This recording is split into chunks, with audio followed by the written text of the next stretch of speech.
so my meals were covered. So I'll share the same townhouse with different flats or different apartments.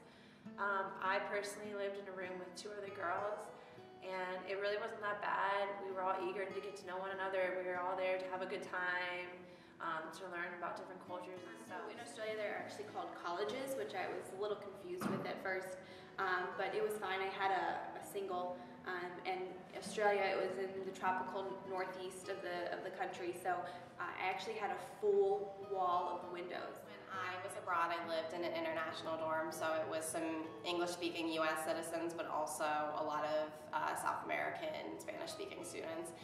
It was a great way to learn the language because we were speaking a lot of Spanish in the dorms. My roommate, he was actually an Egyptian, so it was fantastic. I always got to talk to him, spend time with him, and he knew everything that was going on, which was really helpful.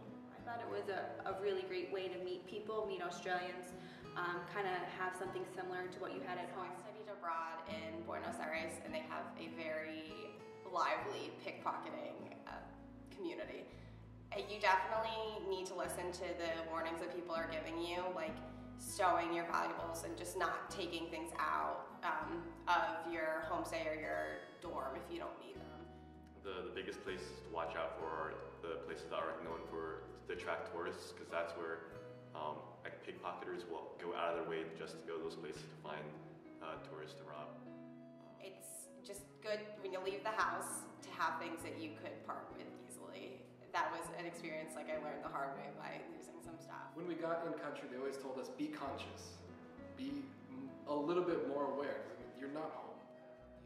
Essentially what I had was like a small bag that just had all my important stuff in, like my passport, my wallet, my money, and everything that was important. I just kept it in one consolidated area so I didn't lose it.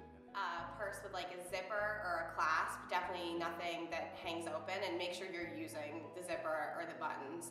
Don't have a bag that will just like sit open. Never go out by yourself, or never go home alone. You know, always try to share taxis or take the metro together. Obviously, you don't want to accept anything from someone you don't know, whether it be a drink at a bar, or something sketchy someone on the street hands you. I wouldn't recommend taking your passport out really ever unless you are traveling, and obviously bringing multiple forms of ID. And I also have this thing online, it's called a lockbox, where you make a copy of everything online. It's like pretty much like a bank account, almost like a safe. That's just like a virtual safe where you like scan like your credit cards and all your important stuff, and it's just, you can access it abroad